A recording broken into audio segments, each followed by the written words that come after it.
A graça e a paz de Jesus seja sobre a sua vida. Amém? Está animado para receber uma palavra de Deus essa noite? Então faz a sua oração pessoal. Você vai falar com Deus e vai pedir para Ele ministrar na sua vida.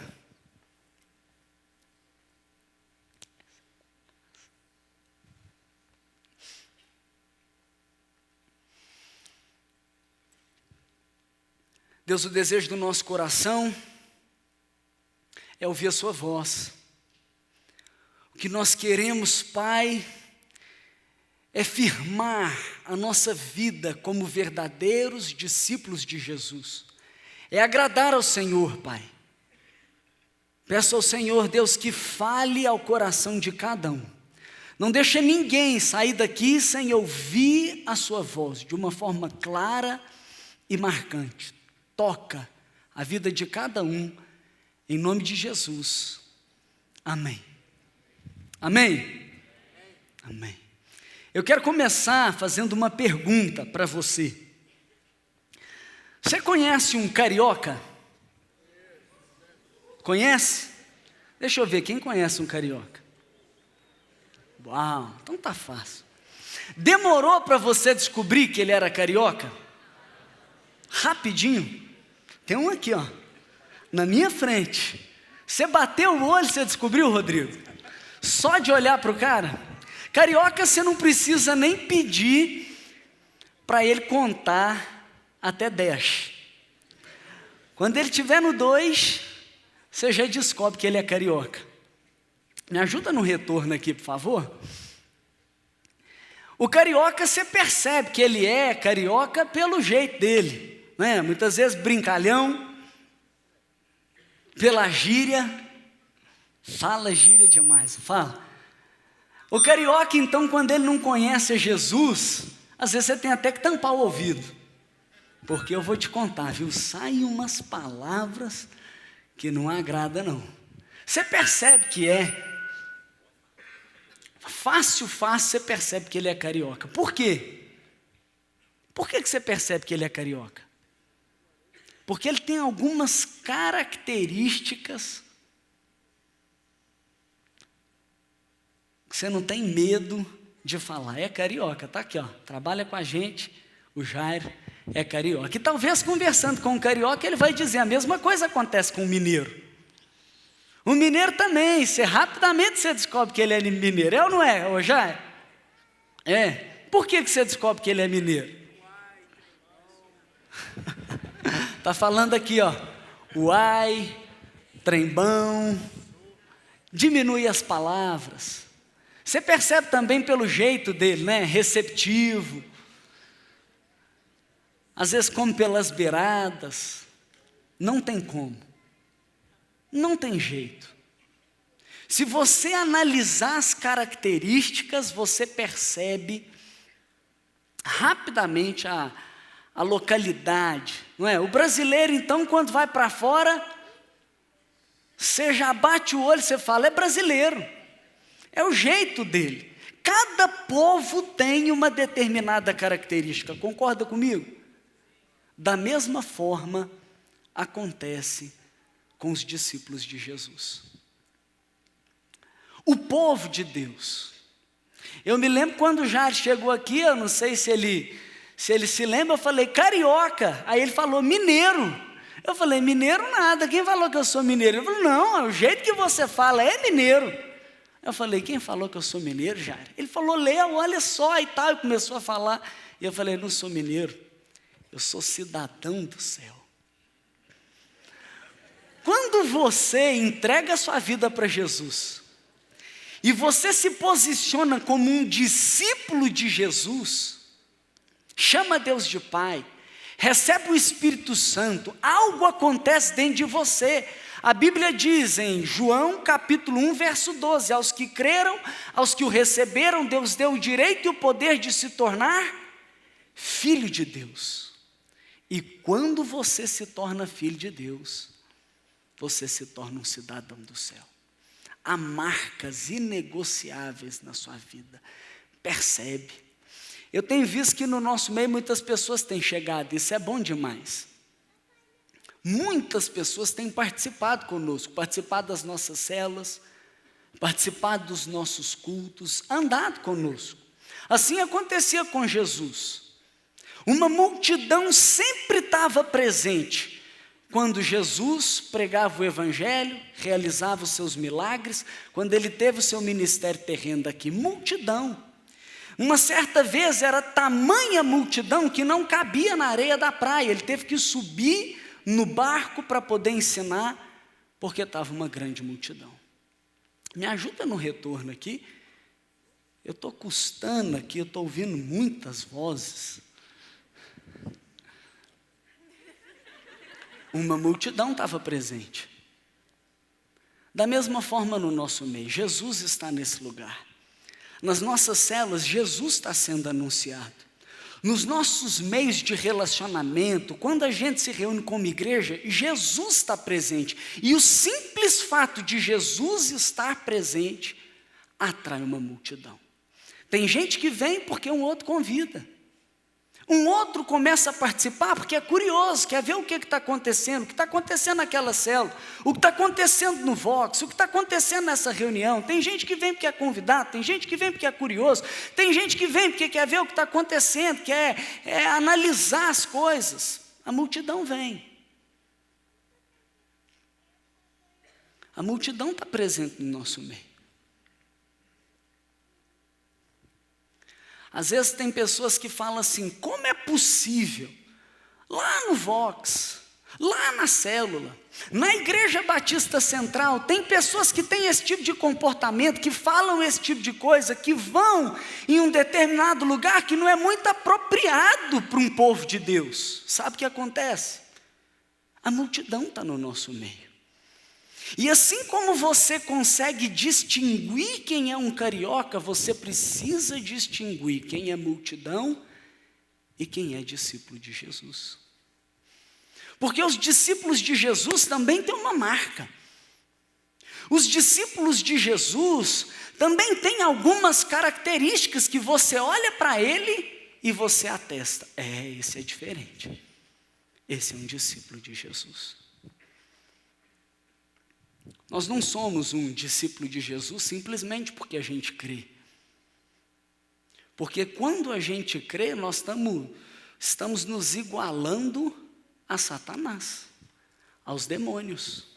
Porque a palavra de Deus diz que até o diabo crê e treme. Nós não somos um discípulo de Jesus porque nós participamos de uma igreja ou participamos de uma célula. Porque estamos em uma estrutura hierárquica. Nós não somos um discípulo de Jesus porque nós participamos de uma reunião, nós participamos do CCM. O discípulo de Jesus, ele é aquele que ele tem um relacionamento entranhável com Jesus. Ele recebe da vida do próprio Jesus. Ele participa de um outro reino, não é o reino desse mundo, é o reino de Deus. Ele chama Jesus de Senhor. E esse Senhor que ele chama Jesus, não é o Senhor que a gente usa hoje em dia, é o Senhor de autoridade máxima. É o Senhor que é o Lord. É o Senhor que é o dono da minha vida, eu me submeto a Ele. Eu tenho um relacionamento com Ele, e apenas os discípulos de Jesus é que recebem esse batismo com fogo. É apenas os discípulos de Jesus que recebem da herança dele, apenas os discípulos de Jesus que recebem o legado dele. Eu quero perguntar para você, você é um verdadeiro discípulo de Jesus? Você é mais um no meio da multidão? Ou você já tomou uma posição de ser um verdadeiro discípulo de Jesus? Você tem as marcas de um verdadeiro discípulo de Jesus? E eu queria falar alguma delas aqui com você, para você poder avaliar a sua vida. Eu tenho essa marca? Percebem-se isso na minha vida? Se tiver que fazer algum ajuste, fazer. Se posicionar como um verdadeiro discípulo de Jesus. Poderia falar várias, eu vou me concentrar em alguma delas.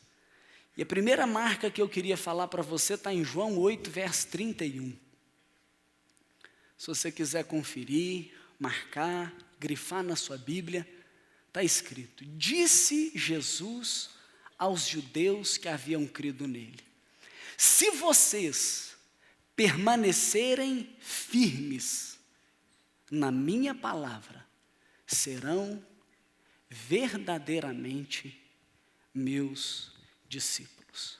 A primeira marca de um verdadeiro discípulo de Jesus é aquele que permanece firme na palavra de Deus. Eu pergunto para você, você permanece firme na palavra de Deus? Só tem como permanecer firme na palavra de Deus se você, em primeiro lugar, conhecer a palavra de Deus. E para você conhecer a palavra de Deus, você precisa se colocar em contato a ela. Por isso, aquele que quer permanecer firme na palavra de Deus, tem que ter uma vida com a palavra. Tem que se colocar em contato com a palavra. Por isso é bom, sim, participar de um culto como esse. É bom participar de uma reunião de célula, porque ali você tem contato com a palavra. Mas são contatos, de uma certa forma, muito aquém daquilo que Deus tem para você. Um contato diário. Manusear bem a palavra, ler a palavra, conhecer a palavra. E só tem como permanecer. Apenas se você tiver um contato com a palavra, conhecendo a palavra, você precisa mergulhar nessa palavra. Você precisa praticar essa palavra. Você pratica a palavra de Deus? Tem gente que diz: não, eu conheço a palavra. Eu sei até falar vários versículos de cor. E eu pergunto: e na prática? Você vive essa palavra? A palavra de Deus já te tomou? Você se apropriou dessa palavra? Porque um verdadeiro discípulo de Jesus, qual é a característica dele? Ele permanece firme na palavra. Eu me lembro de uma reunião de célula, e nessa reunião de célula foi feita uma pergunta, se alguém já tinha tido alguma experiência negativa ou frustrante com o manual. E aí o líder em treinamento, ele disse: eu já tive. E aí falamos para ele: então conta para nós aí a sua experiência. Ele falou: quando eu era novo, o meu pai comprou um videogame. E aí ele chegou para me dar um videogame todo feliz e falou: tá aqui, Maurício, um videogame para você. E eu fiquei super feliz e tal. E aí ele falou para mim: só que tem um detalhe, antes de você usar o videogame, você precisa ler o manual. Ele falou: tá bom. Pegou o videogame e na maior alegria abriu o videogame todo e já logo foi instalar o videogame. Na hora que ele tirou ele da tomada, pegou ali a tomada e foi ligar na tomada, queimou o videogame, estragou o videogame. Ele fica triste, já não sabe o que faz. E o pai chega em casa e fala: e aí, Maurício, como é que está o videogame? Ele sabe o que é, pai. O videogame queimou. O pai perguntou para ele: você leu o manual? E aí ele, meio cabisbaixo, fala: não, pai, eu não li o manual. Ele disse: então, filho, você ficou sem um videogame.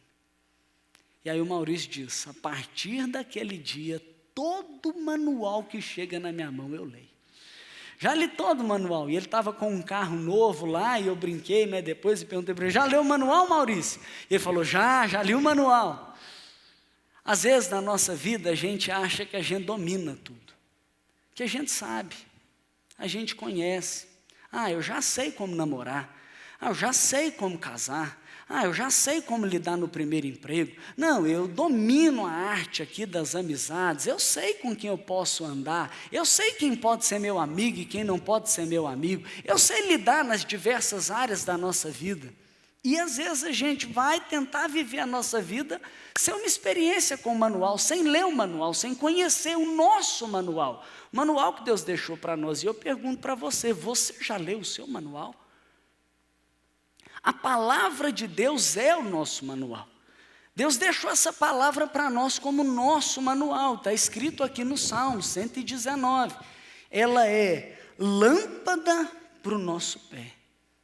Lâmpada para os nossos pés. Ou seja, você consegue ver aonde você está. Ela é luz para o seu caminho. Você consegue ver o caminho que você deve seguir, o caminho que você deve trilhar. A palavra de Deus é o nosso manual. E um verdadeiro discípulo de Jesus, ele não apenas tem esse manual guardado em casa, empoeirado em casa, mas ele tem esse manual ali aberto, ele lê, ele consulta, ele mergulha nele. Eu pergunto, você já leu a palavra de Deus? Está lendo o nosso circuito 4x4? Está lendo? Qual foi o salmo de hoje? 19. Salmo 19. Qual capítulo de Êxodo foi de hoje?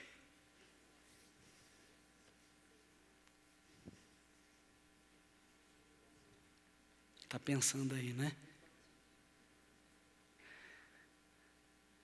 Está pensando? Êxodo 8. Terminamos Êxodo 8. 6, 7, 8. Deus tem para nós um manual. E Ele deu para essa igreja a oportunidade de ler a palavra de Deus, de mergulhar no circuito 4x4, de conhecer a palavra de Deus. Eu te convido, tenha a palavra de Deus como seu manual. Decida. Essa palavra não vai ficar empoeirada. Ela não vai ficar guardada, mas eu vou me apropriar dela como o meu manual. Eu vou permanecer na palavra, e permanecer na palavra significa o quê? Praticar a palavra, porque a palavra de Deus diz que nós podemos ser dois tipos de pessoa, edificar a nossa vida como dois tipos de casa. A casa edificada na rocha é a casa que permanece. Ou a casa edificada na areia, aquela que quando passa por dificuldades, quando vem a chuva, quando vem as torrentes de água, a casa cai. A casa edificada sobre a rocha é aquele que ouve a palavra e pratica. Esse é o homem prudente, edificou a sua casa sobre a rocha. Aquele que ouve a palavra de Deus e não pratica é semelhante a um homem insensato que edificou a sua casa sobre a areia. Vem as dificuldades, vem as provações, vem às vezes uma crise, uma enfermidade, um término de um namoro, uma situação conflitante dentro de casa, um problema de divórcio na família, alguma crise, alguma dificuldade, e parece que a vida desmorona. Às vezes você pode pensar que eu não passo por dificuldade. Às vezes você pode pensar que eu não passo por provação. A realidade é que todas as pessoas passam. Todas. A chuva cai sobre a casa de todos. Às vezes ainda não tenha caído sobre a sua vida, sobre você nesses últimos dias, mas sobre a minha vida parece que constantemente vem a chuva. E uma coisa, uma marca sem dúvida nenhuma eu tenho abraçado, desde o dia que me posicionei como um verdadeiro discípulo de Jesus. Chega de casa na areia.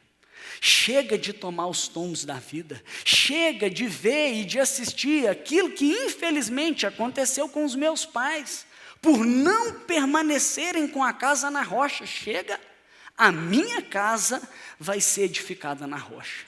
A minha casa vai ser firmada na palavra de Deus. O mundo pode passar com os seus valores.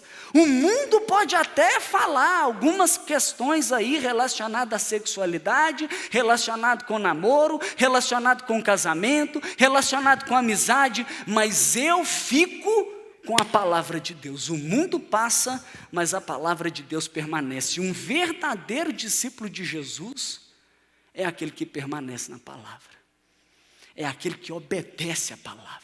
É aquele que então lê a palavra, conhece a palavra e pratica a palavra. Ela é tudo que você precisa crer, tudo que você precisa saber, tem tudo aquilo que você tem que fazer, é a palavra de Deus. Você já tomou essa decisão? Eu vou permanecer na palavra. Eu vou obedecer a palavra. Eu vou viver na palavra. Essa é a marca de um verdadeiro discípulo de Jesus. Ele permanece na palavra. Amém? Segunda marca de um discípulo de Jesus, eu diria que é o amor. E esse amor ele tem duas direções. A primeira direção está escrita em Lucas, no capítulo 14, um capítulo maravilhoso, a partir do verso 25, quando você lê sobre o preço do discipulado, e ele diz para nós: uma grande multidão acompanhava Jesus, sempre. Jesus está presente, a multidão está presente. Será que você veio aqui nessa noite com mais um na multidão? Agora olha só o que diz. Este, voltando-se para ela, disse: ele não quer que as pessoas permaneçam no nível da multidão. Ele quer te levar para ser um verdadeiro discípulo de Jesus. E então ele fala: se alguém vem a mim e ama o seu pai, sua mãe, sua mulher, seus filhos, seus irmãos e irmãs, até a sua própria vida, mais do que a mim, não pode ser meu discípulo. Jesus ele nos chama para amar a Ele acima de todas as coisas. O que pesa mais na balança aí do amor da sua vida? Jesus ele está em primeiro lugar? Você ama Ele mais do que qualquer um da sua casa, mais do que qualquer pessoa? Mais do que até a si mesmo, a sua própria vida? Quando você ama, fala a verdade. Quando você ama, né, a boca, ela fala daquilo que o coração está cheio. Então, se você ama a Deus, sem dúvida, sai mais louvor da sua boca do que murmuração. Quando você ama a Deus, sem dúvida, sai mais gratidão do que murmuração. Quando você ama ao Senhor acima de todas as coisas, você o louva, você o adora, você reconhece a ação dele em todas as coisas, em pequenas coisas. Quando você ama alguém, você quer passar tempo com ela, quer ou não quer? Tem alguém que você ama? Você quer ligar? Se vai viajar, você quer viajar junto com aquela pessoa. Você quer passar tempo com ela. E eu pergunto, quanto tempo você passa com Jesus? Você diz que ama Jesus. Quanto tempo você passa com Ele? Aqui também diz que você tem que amar Ele, ali está dizendo acima de todas as coisas. E na verdade, não é nenhuma pessoa, nenhum objeto, nenhum projeto, nada nesse mundo pode ser alvo do seu amor maior do que a Deus. Infelizmente tem pessoas que começam a namorar e colocam a namorada em primeiro lugar, ou o namorado em primeiro lugar. Tem gente que começa a trabalhar, arruma um primeiro emprego e parece que começa a colocar o trabalho no lugar de Deus. Tem gente que às vezes está meio assim, desiludida, e de repente começa a sonhar. Uma maravilha, nós temos que sonhar. Sem dúvida, se você não sonha, você não alcança, mas tem pessoas que têm colocado os sonhos, os alvos e os projetos na frente de Deus. Deus está te chamando para colocar o Senhor no lugar adequado. Quando você ama, você louva. Quando você ama, você agradece. Quando você ama, você passa tempo. Quando você ama, você investe os seus recursos. Quando você ama, você faz loucura de amor. Quem aqui já fez uma loucura de amor? Quando você ama, você faz loucura. Cara, esses dias eu passei na Praça 7, eu assustei com o cara. Na verdade, era na Praça da Estação. Ele estava vestido, assim, da cabeça até os pés dele, com coisas de time de futebol. Era a calça, era a blusa, era o gorro, era a bandeira, todo, talvez até a cueca dele devia ser do time de futebol. E ele ficou lá. Diz que ele ficou lá o dia inteiro, balançando aquela bandeira e gritando o nome do time dele. É uma loucura, não é? É uma loucura. Por quê? Porque quem ama faz loucura. E eu pergunto, onde estão os jovens apaixonados por Jesus? Onde estão aqueles dispostos a fazer loucura de amor para o seu Deus? Eu não tenho problema de você gritar o nome do seu time. Eu não tenho problema você soltar foguete para o seu time.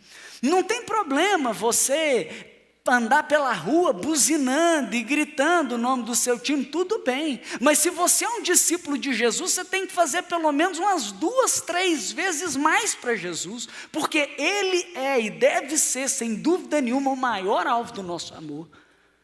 Tem gente que passa a noite, a madrugada, dia, na fila para comprar um ingresso, para assistir um jogo, ou para assistir um filme, ou fica esperando o seriado chegar porque quer assistir.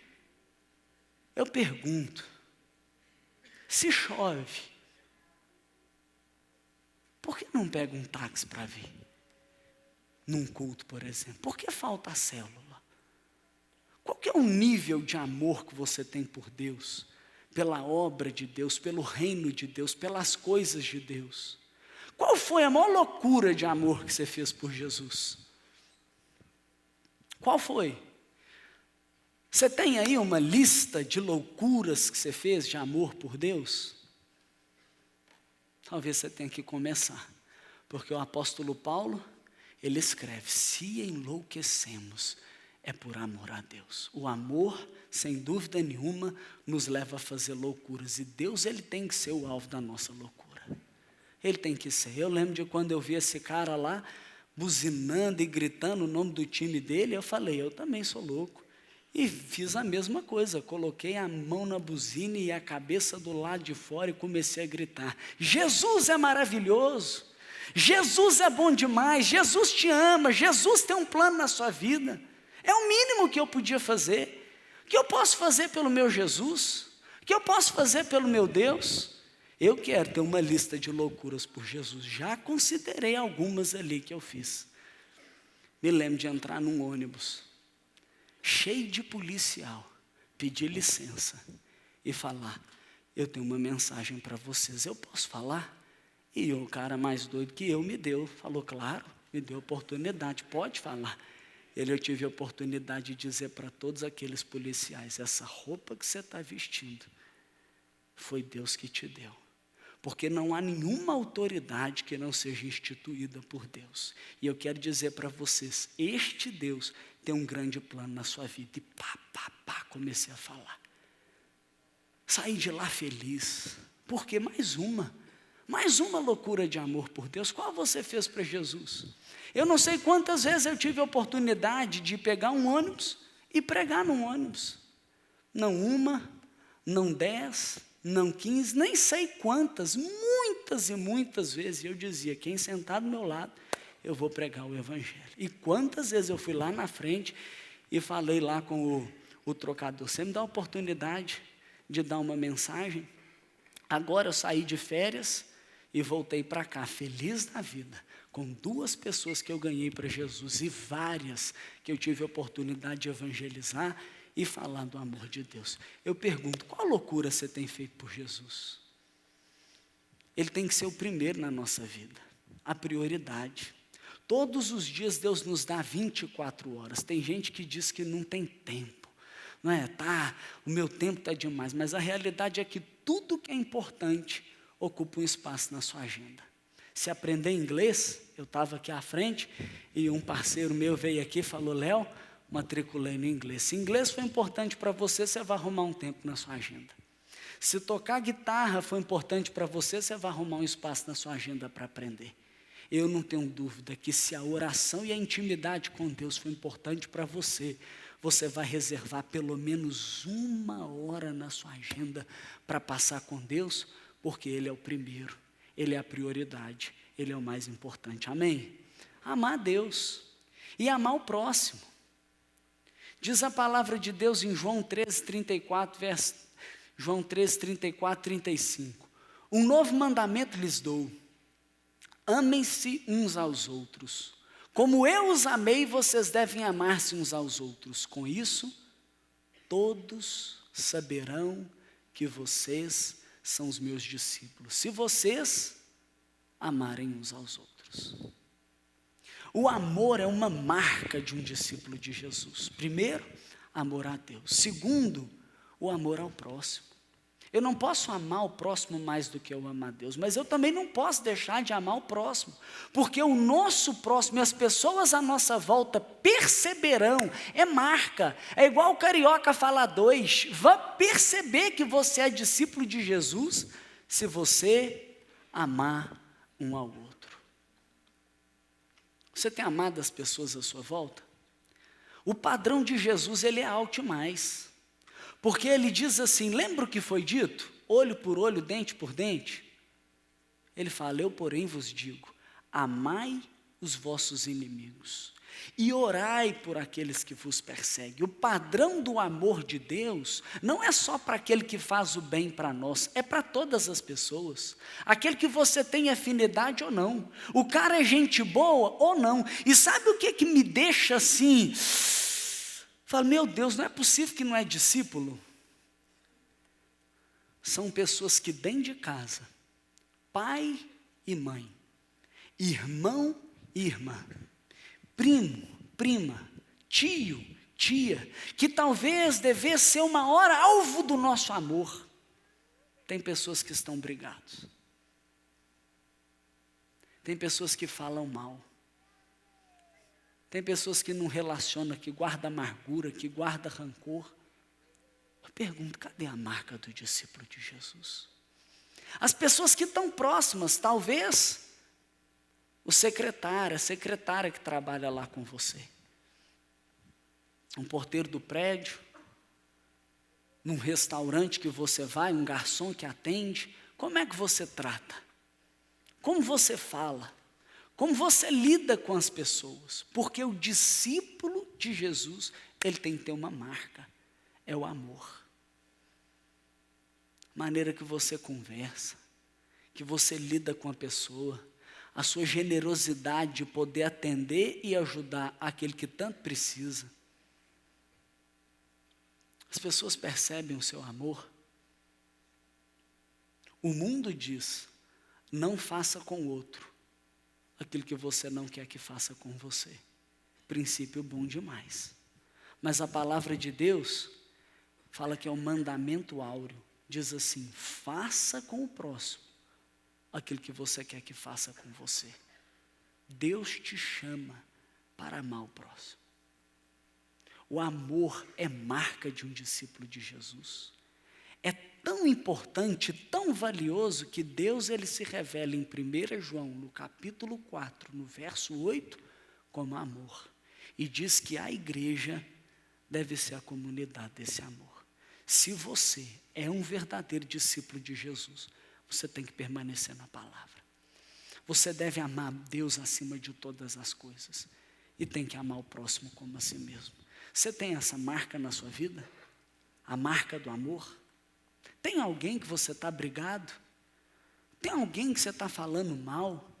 Tem alguém que você precisa de uma reconciliação? Se você é um discípulo de Jesus, é para agora, é já, é ontem, é imediatamente. Você precisa reconciliar, precisa pedir perdão. Se está tratando mal, precisa mudar. Eu estou me lembrando, quando eu trabalhava na empresa, eu tenho uma qualidade, acredito, né? Uma pelo menos, né? Mas eu aprendi que quando eu ler a palavra de Deus, eu devo ler ela buscando aquilo que eu devo praticar, permanecer na palavra.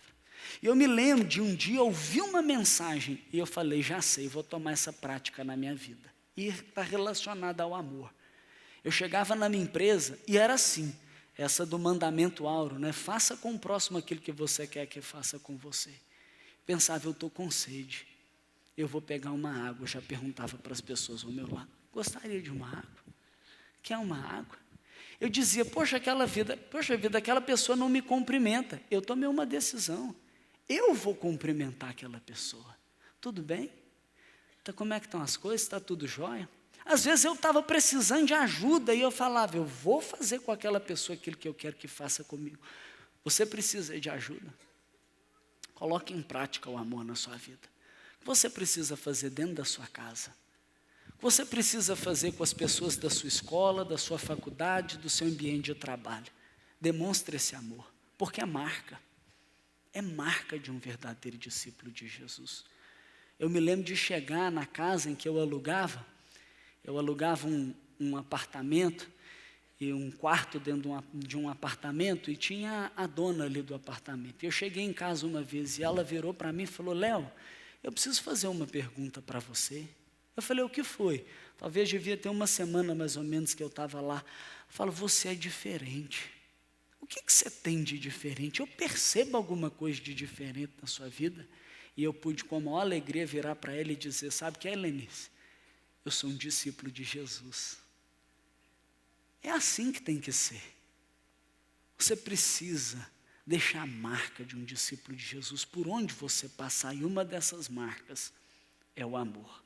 Terceira marca que eu queria te falar, está escrita em Lucas 14, na sequência daquele texto que a gente leu, de amar a Deus, amar a Jesus mais do que o pai, mais do que a mãe, está escrito em Lucas 14, a partir do verso 25, o preço do discipulado. E no verso 27 Jesus diz, aquele que não carrega a sua cruz e não me segue, não pode ser meu discípulo.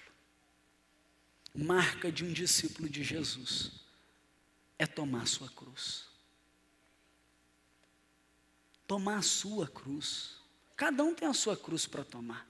E um verdadeiro discípulo de Jesus, ele não transfere, ele não larga, ele não corta a cruz. Tem uma história que é contada por aí, de uma pessoa que, ela parece que teve um sonho, e ela estava carregando a sua cruz, e aí ela olhava para o lado e via cada um carregando a sua própria cruz. Mas tinha algumas pessoas que ficavam cansadas, tiravam a cruz do ombro, pegavam uma serra e cortavam um pedaço da cruz e voltava a carregar. E aquele jovem que sonhava, ele dizia, mas às vezes está tão pesado eu carregar a minha cruz. E ele olhava para o lado e ele via as pessoas, alguns abandonando a cruz, outros cortando um pedaço grande da cruz, outros por diversas vezes parava e cortava, mas algo dentro dele impulsionava ele a perseverar e a permanecer carregando aquela cruz. E ele continuava. Chegou um determinado momento, ele viu uma paisagem linda do outro lado. Do lado de cá, já chuva, escuridão, do outro lado um sol, um pasto verde, e ele, eu quero ir para lá. E ele percebeu que algumas pessoas chegavam, tiravam a cruz do ombro, colocavam essa cruz, e essa cruz era exatamente a distância de um lado ao outro, e tinha um abismo que separava essas duas partes, e a pessoa, ela atravessava aquela cruz e chegava do outro lado. Depois aquela cruz se desfazia, e cada um tinha que atravessar com a sua própria cruz. E ele chegou alegre, colocou a cruz dele, atravessou para o outro lado, e via centenas de pessoas que ficaram paradas diante daquele abismo, não podendo atravessar, porque tinha alguns abandonado a sua cruz. Outros não tinham mantido a cruz e tinham cortado a cruz. Sabe o que isso me lembra no dia de hoje? Deus é claro, Ele dá uma cruz para cada um. Eu carrego a minha cruz em vários momentos da minha vida. E cruz não está falando de sofrimento. Cruz não está falando de tristeza. Quando fala em carregar a cruz na palavra de Deus, está falando sempre de humildade, de obediência, de morte. Mas não é morrer, você morrer e acabou a sua vida, é a morte do eu. É negar a sua própria vontade para a vontade de Deus ser feita. Isso é tomar a cruz. Eu tenho a minha cruz para tomar. Eu, como a maioria aqui já sabe, fui usuário de drogas.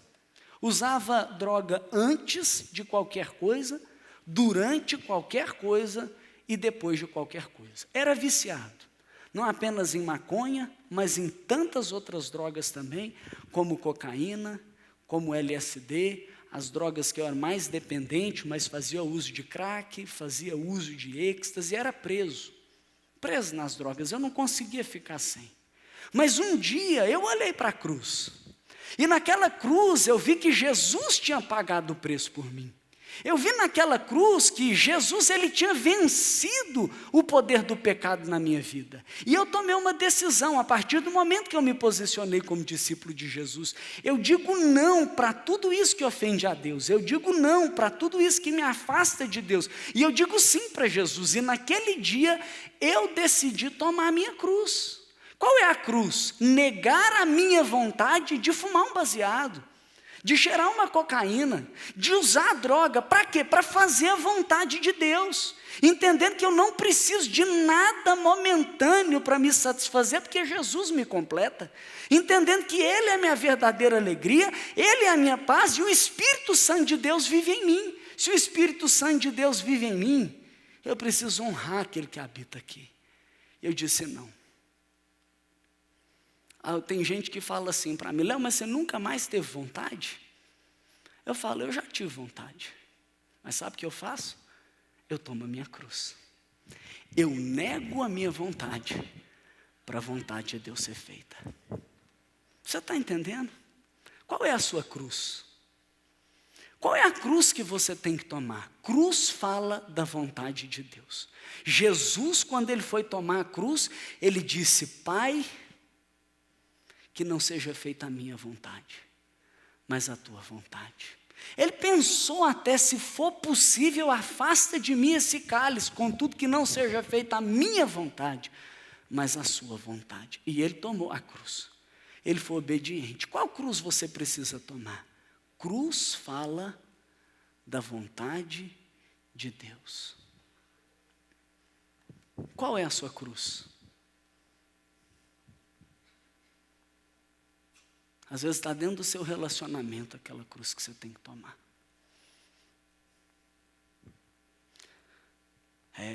Às vezes você já casou.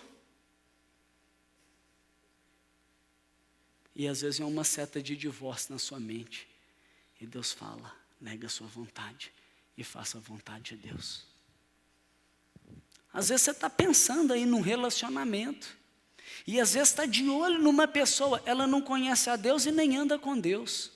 E Deus diz na palavra dele que Ele não aprova. Que o povo de Deus tem que relacionar com o povo de Deus. É a palavra de Deus que diz isso, que Ele nem aprova o julgo desigual. E você nega a sua vontade para fazer a vontade de Deus.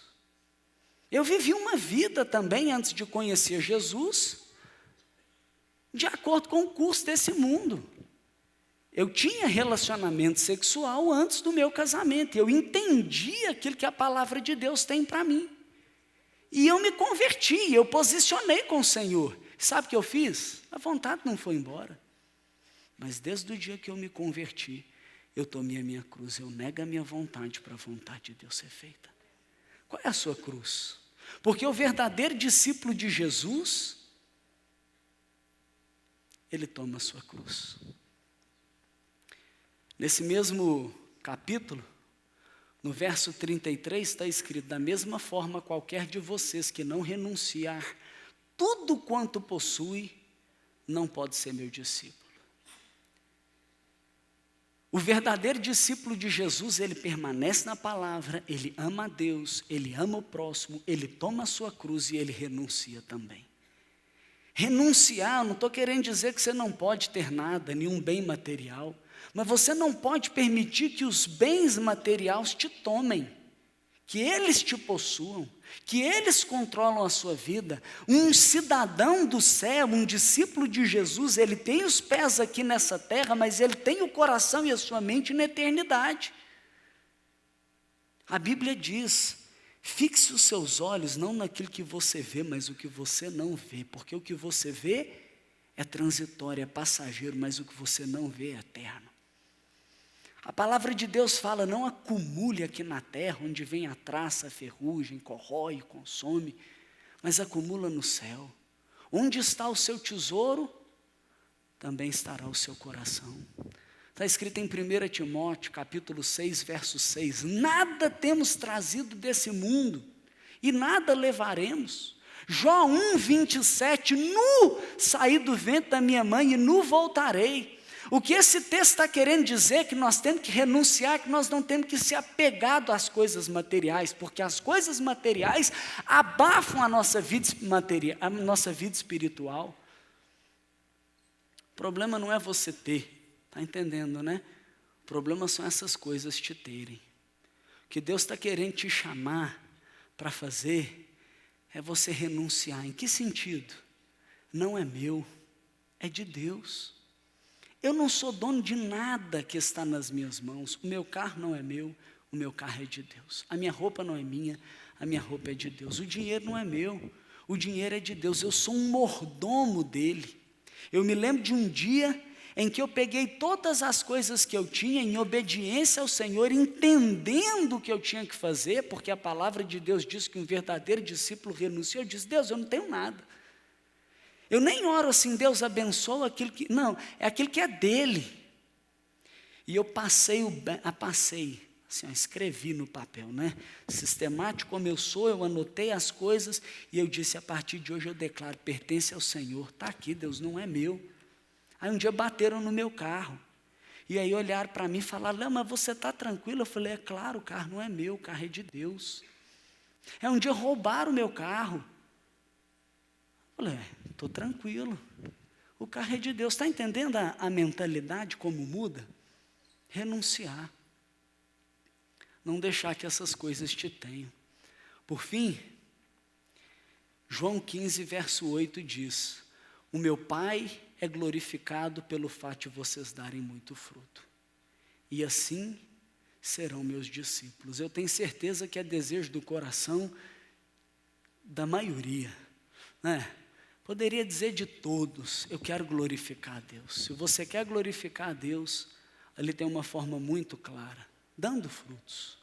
E diz a palavra de Deus que assim, quando você dá muito fruto, você se posiciona como um discípulo de Jesus.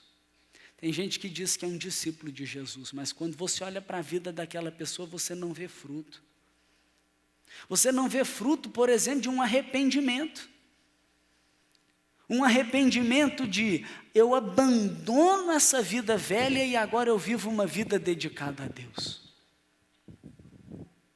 Você não vê o fruto do que está narrado em Gálatas, no capítulo 5, quando você lê sobre o fruto do Espírito, de paz. É uma pessoa pacífica, uma pessoa bondosa, uma pessoa paciente, uma pessoa generosa, uma pessoa cheia de amor, uma pessoa que tem domínio próprio. É o fruto do Espírito. Você percebe isso na sua vida? Nós somos chamados para dar fruto em todas as áreas da nossa vida. Me admira muito ver alguns que se dizem que são discípulos de Jesus, vai lá na célula e é o cara, né, dedicado, esforçado, mas quando você vai ver na escola, vai ver na faculdade, vai ver a maneira que lida no mercado de trabalho, você fala: onde está o discípulo de Jesus? Porque aonde estão os frutos dessa pessoa? A dedicação dela nos estudos, as notas dela, o boletim dela só atesta que não é um verdadeiro discípulo de Jesus. Porque Deus não chama a gente, não é para andar na média. Deus chama a gente para viver uma vida acima da média. Você pode até ter uma dificuldade ou outra em alguma matéria, por exemplo, em executar alguma tarefa no seu trabalho, mas Deus, Ele nos chama para tudo que a gente for fazer em Colossenses 3:23, fazer de todo o coração como para o Senhor e não para os homens. Por isso, eu faço o meu melhor, eu dou o meu melhor. Eu me lembro quando eu estava na faculdade, eu me converti. Era só a base de cola que eu passava. Mas quando eu me converti, eu falei, acabou, eu não colo mais. Eu não estudava direito, eu estudava na véspera da prova, e eu tomei uma decisão. Eu vou fazer o melhor para o Senhor.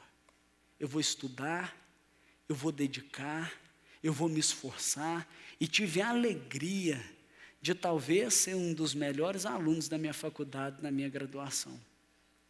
Estudando, dedicando. Por quê? Porque Deus nos chama para dar muito fruto.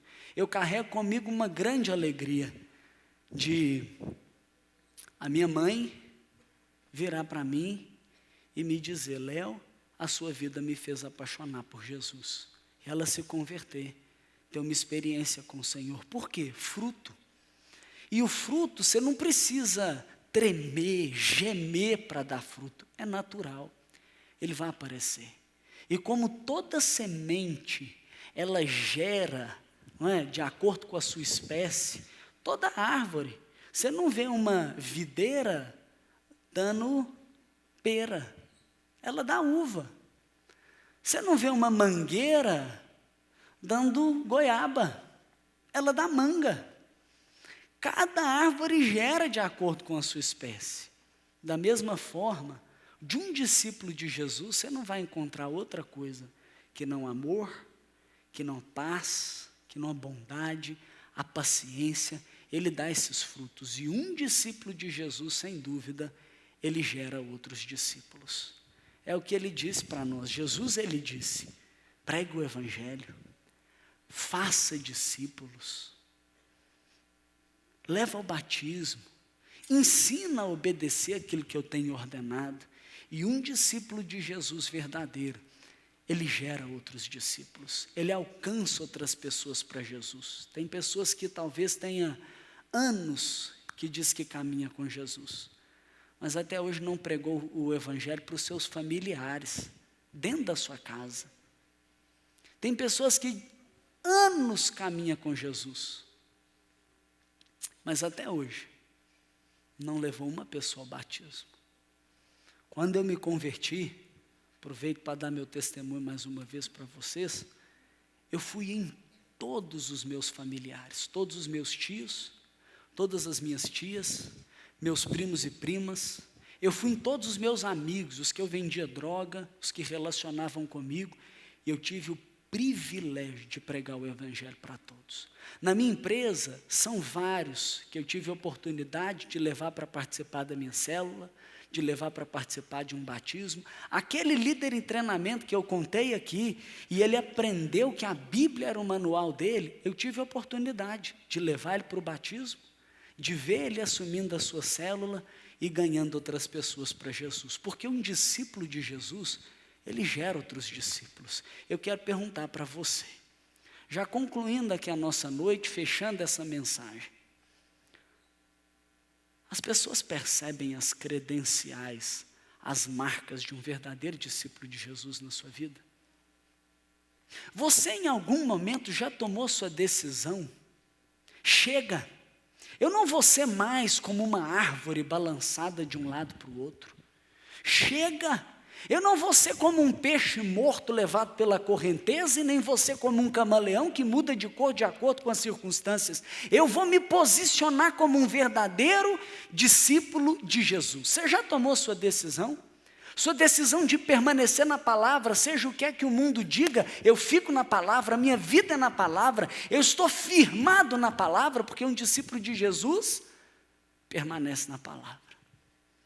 Você já tomou sua posição de viver uma vida de amor a Deus, de amor a Jesus em primeiro lugar, e de fazer questão de demonstrar isso, seja com o seu tempo, seja entristecendo a si mesmo se precisar, que qualquer um fique triste, mas não a Jesus, não o Espírito Santo, e eu invisto a minha vida nele, eu dedico o meu tempo para ele, eu faço loucuras para ele, e eu demonstro o amor ao próximo, porque o amor também é uma marca na minha vida. Você já decidiu? Já tomou a sua decisão de carregar a sua cruz? Toma a sua decisão. Hoje eu vou tomar a minha cruz. Toma a sua decisão. Eu vou renunciar a tudo que eu tenho. Eu vou viver uma vida leve. Eu vou viver uma vida desapegado. Eu vou viver uma vida mirando na eternidade. Eu vou acumular lá. Aquilo que eu tenho aqui, eu vou passar para o Senhor a propriedade. Eu vou viver como um mordomo dele. Tomar sua decisão de frutificar. Tomar sua decisão de ganhar outros para Jesus. Se você quer se posicionar como um verdadeiro discípulo de Jesus, eu quero fazer uma oração para você. Fica de pé onde você estiver.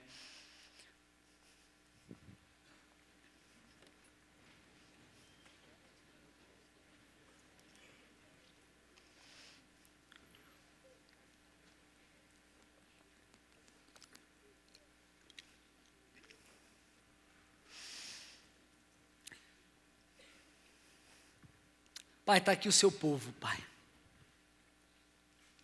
Está aqui o seu povo. Aqueles que te chamam de Pai, aqueles que declaram que Jesus é o Senhor, estão aqui, Pai. E eu quero pedir ao Senhor, vem com a tua presença e marca a vida de cada um deles. Marca. Põe um sinal, Deus, que no dia a dia, nos seus relacionamentos e por onde passarem, que todos percebam, são discípulos de Jesus. Se há um aqui, Deus, que estava como que mais um na multidão, eu peço que essa noite seja uma noite de mudança. Se alguns aqui, Pai, estão falhando em algumas questões, eu peço a tua capacitação, Espírito Santo. Mas eu peço ao Senhor, Pai, não deixe o seu nome ser envergonhado. Não deixa, Deus. Eu peço que o Senhor levante, em nome de Jesus, os teus verdadeiros discípulos. E eu peço, Deus, que por onde eles passarem, as suas marcas fiquem claras, Deus. Eu peço que o Senhor os firme na palavra. Eu peço, Deus, que o Senhor dê para eles um batismo de amor, que eles amem ao Senhor, priorizem ao Senhor e amem o próximo. Eu peço, Pai, que todos aqui, cada um na sua particularidade, tome a sua cruz. Não corte, não transfira, mas que todos aqui possam negar a própria vontade para fazer a sua vontade. Eu peço, Deus, que a renúncia seja a marca. Homens e mulheres, jovens desapegados a esse mundo, que possam viver como o apóstolo Pedro nos chama de peregrinos, forasteiros, aquele que não tem direito onde vive, aquele que não tem lar aqui. E eu peço, Deus, que eles possam dar frutos, Pai. Que o Senhor os abençoe, Deus, para que todos percebam, que seja notório, visível na vida deles, muitos frutos. E que possam, Deus, se multiplicar em outros, ganhar e ganhar mais e mais vidas para o Senhor. É a minha oração, Pai. Assim como é tão perceptível um carioca do nosso lado, que por onde formos, seja perceptível que somos os teus discípulos, e que a tua promessa, as tuas bênçãos, a tua herança e o teu legado seja compartilhado conosco, Pai. Eis-nos aqui, Deus. Derrame a tua bênção, em nome de Jesus. Que o Senhor Jesus te abençoe, e por onde você for, fique bem clara a marca dele na sua vida.